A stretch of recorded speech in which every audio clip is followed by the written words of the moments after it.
Hello everyone, क्या हाल चाल, कैसे हैं आप लोग। चलिए, welcome back to our YouTube channel जिसका नाम है लॉ डिक्शन। ठीक है। आज के सेशन में हम लोग सीआरपीसी में ऑर्डर्स को देखेंगे कि कैसे ऑर्डर्स को आसानी से याद किया जा सकता है, कैसे आप इसको अपने दिमाग में बिठा सकते हैं। ठीक है। और ये वीडियो का मोटिव ही यही है कि काफ़ी सारे स्टूडेंट हैं, काफ़ी के अगर मैं 99% स्टूडेंट की बात करूं तो सबसे बड़ी दिक्कत उनके उनके साथ यही आती है कि भैया हमारा इंडेक्स नहीं तैयार हो पाता है। ठीक है।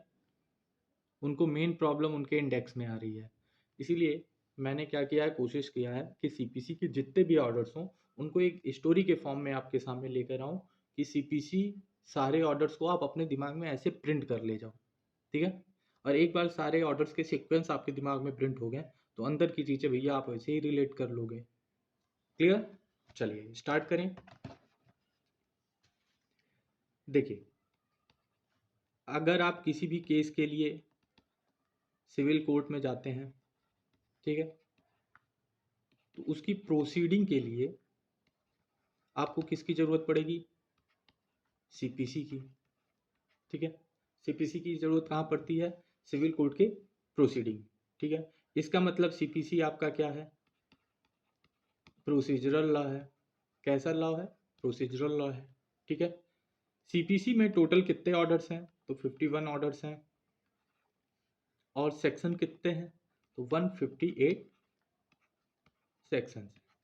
क्लियर। ऑर्डर्स हमें क्या बताते हैं? ऑर्डर्स हमें ये बताते हैं भैया, कोई भी केस है कोर्ट में उसे आगे कैसे बढ़ाना है। ठीक है। क्लियर। ऑर्डर्स हमें क्या बताते हैं भैया, कोई भी आपका केस चल रहा है तो उसको आप कोर्ट में आगे कैसे बढ़ाओगे। चलिए, अब इसी चीज को कि केस को कोर्ट में आगे कैसे बढ़ाना है हम सीपीसी में वही देखेंगे। क्लियर। अब सपोज करिए आप ए हैं और आपका दोस्त बी है। आपको बी से दिक्कत आ गई, कोई तकलीफ आ गई, कोई परेशानी आ गई, आपको कोर्ट में जाना है। आपने को सिविल सूट दायर करना है बी के खिलाफ। ठीक है। आप कोर्ट में गए, आपको प्रॉब्लम आई, आपने बी के खिलाफ केस करने की कोशिश की, आप क्या कहलाएंगे? प्लेंटिफ। ठीक है। बी क्या कहलाएगा? डिफेंडेंट। क्लियर। पहली बात तो ये कि कोर्ट में जो इंसान जाता है सिविल सूट दायर करने, जिसके खिलाफ करता है, वो दोनों पार्टी के नाम आपको पता होने चाहिए। जो सूट दायर करेगा उसको हम कहेंगे प्लेंटिफ। प्लेंटिफ। जिसके खिलाफ आपने सूट दायर किया है वो डिफेंडेंट। क्लियर। अब केस स्टार्ट हो गया है, आपने केस कर दिया, आप दोनों लोगों का केस स्टार्ट हो गया है। तो केस स्टार्ट हो जाएगा तो आप दोनों लोग मिलकर क्या बन गए? Parties to the suit. क्या बन गए? Parties to the suit. ये देखिए, सारे ऑर्डर्स मैं इसलिए ऐसे सामने लेकर आया हूं आपके। ऑर्डर वन आप दोनों लोग मिल गए, parties to the suit. Parties to the suit में क्या हुआ? प्लेंटिफ और डिफेंडेंट आ गए।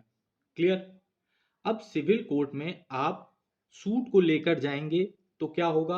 आपके सूट को फ्रेम किया जाएगा, जिसको हम बोलते हैं फ्रेमिंग ऑफ सूट्स, यानी आपका ऑर्डर टू। क्लियर। देखिए, ध्यान दीजिएगा, आपको दिक्कत हुई किसी से, आप उसके खिलाफ सिविल सूट दायर करने गए, आप प्लेंटिफ हो गए, जिसके खिलाफ दायर करने गए वो डिफेंडेंट हो गया। आप दोनों को मिला के क्या बोल दिया गया? Parties to the suit, order one.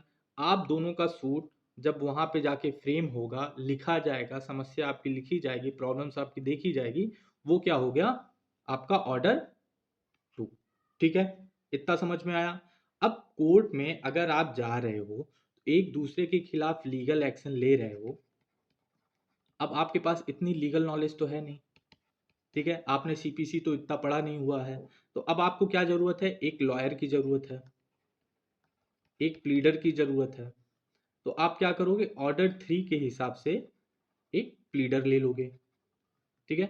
Sequence देखिएगा, आप दोनों लोग हैं, सूट फ्रेम कर दिए, आपको जरूरत है अब वकील की, ऑर्डर थ्री की। क्लियर। चलिए, अब जो ये प्लीडर हैं ये क्या करेंगे? एडवोकेट हैं, वो क्या करेंगे? ये आपके बिहाफ पे आपके केस को रन करेंगे।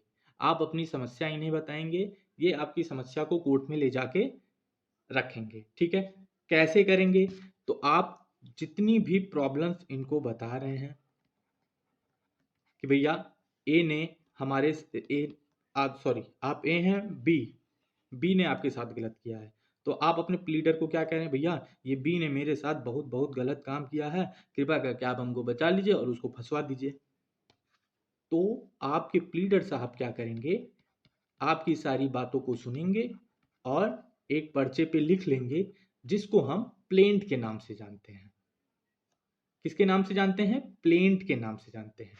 और वो ले जाके कोर्ट में जज साहब के सामने पहुंचाएंगे। जो आपकी समस्या जज साहब के पास गई वो क्या है? ऑर्डर 4, यानी इंस्टीट्यूशन ऑफ सूट्स। आपने जो सूट दायर करना था उसको क्या हुआ? इंस्टीट्यूट कर दिया गया। क्लियर? आपने तो अपना काम कर दिया, आपने अपनी समस्या बता दी, वकील साहब उसका एक बढ़िया सा प्लेन तैयार करके कोर्ट में पहुंचा दिए। अब बी को कैसे पता चलेगा? बी को कैसे पता चलेगा भैया कि हमारे खिलाफ ए ने साजिश रचा है और हमको फंसा दिया है? तो कोर्ट क्या करेगा? बी के लिए एक समन दायर कर देगा।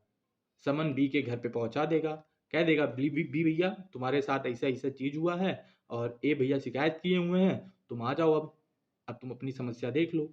यानी ऑर्डर 5, जिसको हम बोलते हैं इशू एंड सर्विस ऑफ समन। ठीक है, अब डिफेंडेंट क्या करेगा? बी डिफेंडेंट है ना, बी के खिलाफ समन गया हुआ है। अब बी भी तो कहेगा अरे भैया हमारी बात भी तो सुन लो, हमारी बात भी तो सुन लो, हम हमको क्या दिक्कत है, ए से ए भी तो जानो। आपने ए का तो सुन लिया, अब मेरी बात भी तो सुनो। अब क्या कोर्ट इतनी खाली है कि दोनों की बात सुनेगी?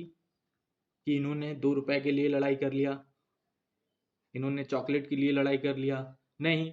तो उसका एक प्रोसीजर होता है, यानी प्लीडिंग्स बनती हैं।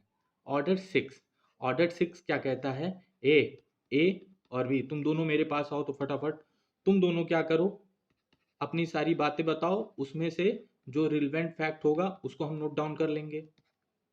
ठीक है, इस प्लीडिंग में हम ए तुम्हारी जो प्लेंट है और बी जो तुम्हारी रिटर्न स्टेटमेंट है, दोनों में से जो रिलेवेंट फैक्ट होगा उसको हम प्लीडिंग्स में लिख लेंगे, तब आगे पहुंचाएंगे। Clear? Are you getting my points? Pleading क्या कहता है कि भैया जो तुम प्लेंट में अपना बता रहे हो अपनी समस्या, और बी जो तुम रिटर्न स्टेटमेंट में जवाब दे रहे हो कि हमने ये किया है, सिर्फ हमने वो नहीं किया है, तो उसको तुम हमको बताओ, उसमें से जो रिलेवेंट फैक्ट बनेगा उसको हम प्लीडिंग्स में रख देंगे। ठीक है, अब प्लीडिंग में रख के जब आगे गया तो ऑर्डर 7 में आपका जो प्लेंट है वो एक्सेप्ट कर लिया गया, यानी प्लीडिंग ऑफ प्लेंटिफ। ठीक है, ऑर्डर 7 में प्लीडिंग ऑफ प्लेंटिफ हो गई, ऑर्डर 8 में प्लीडिंग ऑफ डिफेंडेंट। ठीक है, यानी ऐसे सरल भाषा में ये कह लीजिए, ऑर्डर 7 में प्लेंटिफ की बात सुन ली गई, ऑर्डर 8 में डिफेंडेंट की बात सुन ली गई। क्लियर? अब क्या हुआ? जज साहब कहें एक काम करो, अभी तक हमने सिर्फ डिफेंडेंट को समन भेजा हुआ था कि तुम्हारे खिलाफ ए ने जो आप प्लेंटिफ है उसने ऐसी ऐसी शिकायत दर्ज की है। एक काम करो भैया, ऑर्डर 9 के तहत तुम खुद ही अपीयर कर जाओ, कोर्ट में ही आ जाओ, यहीं आमने सामने बैठ के हम लोग बात कर लेंगे, मामला वहीं क्लियर हो जाएगा। ठीक है, तो order 9 appearance of parties and consequences of non appearance, यानी डिफेंडेंट को अब कोर्ट में बुलाया गया। क्लियर? बुलाया गया है तो भैया उनका एग्जामिनेशन हो गया। पार्टीज जो थे, जो ए और बी यानी प्लेंटिफ और डिफेंडेंट थे, ऑर्डर 10 के तहत कोर्ट के द्वारा उनका एग्जामिनेशन हो गया। ठीक है, अब ऑर्डर 11, 12 और 13 जो है इसी एग्जामिनेशन के थ्रू चलती हैं, इन्हीं के कह सकते हैं आप कॉन्टिन्यूएंस में चलती है। Clear? Are you getting my point? अब जब ऑर्डर 10 में कोर्ट ने एग्जामिन कर लिया दोनों की बात, तो एक कोर्ट अब क्या कहेगा कि भैया एक काम करो, ए डिफेंडेंट एक काम करो, तुम्हारी सिर्फ बातों से ही काम नहीं चलेगी, तुम ना कुछ डॉक्यूमेंट लेकर आओ, अपने अपने सारे डॉक्यूमेंट दिखाओ। ठीक है, बाकी चीजें दिखाओ। तो यानी ऑर्डर 11 के तहत डिफेंडेंट की पार्टीज की डिस्कवरी होने लगेगी और इंस्पेक्शन होगा, फिर ऑर्डर 12 में एडमिशन हो जाएगा। क्लियर? समझ में आया? अब इतनी सारी चीजें चल रही थी, अब कोर्ट को इशू भी फ्रेम करना था, यानी पार्टीज के द्वारा उन्हें जो भी सारी चीजें एग्जामिन करने पे मिल रही थी उसको एक फ्रेम करके एक जगह लिख के रखना था। Clear? Are you getting my point? तो ऑर्डर ऑर्डर 40 में आपका इशू जो है वो फ्रेम कर दिया गया। ठीक है, ऑर्डर 40 में आपका जो इशू है वो फ्रेम कर दिया। ऑर्डर 15 और ऑर्डर 16 ये भी हियरिंग के ही टाइम की चीजें हैं जिसको आपको समझने की जरूरत है। सपोज करिए आपने आपका एग्जामिन हो गया, आपने डॉक्यूमेंट दे दिया कोर्ट में, तो क्या कोर्ट यहीं तक रुक जाएगी?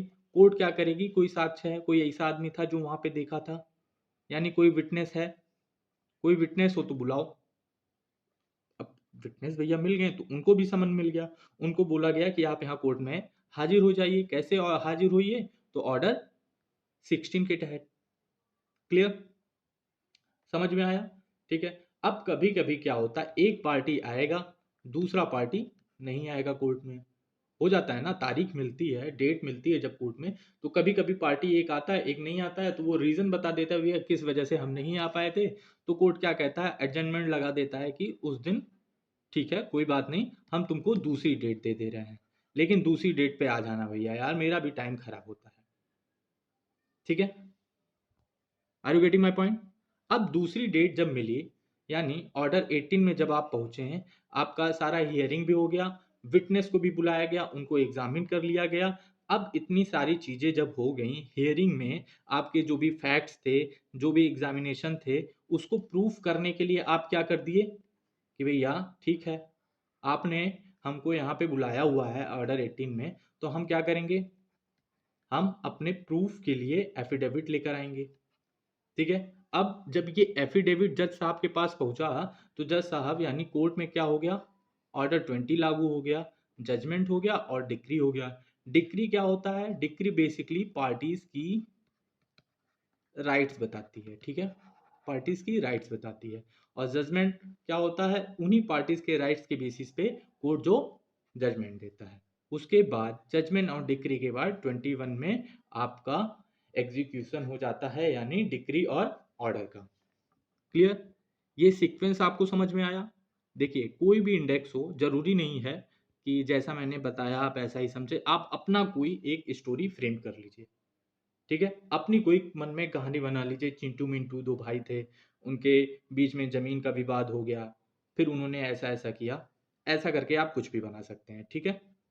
चलिए, अगर आपको ये वीडियो अच्छी लगी हुई हो, ये ऑर्डर्स आपको समझ में आए हो, इसको आप चाहते हैं कि मैं कंटिन्यू करूं, तो एक बार कमेंट बॉक्स में जरूर बताइएगा। Thank you.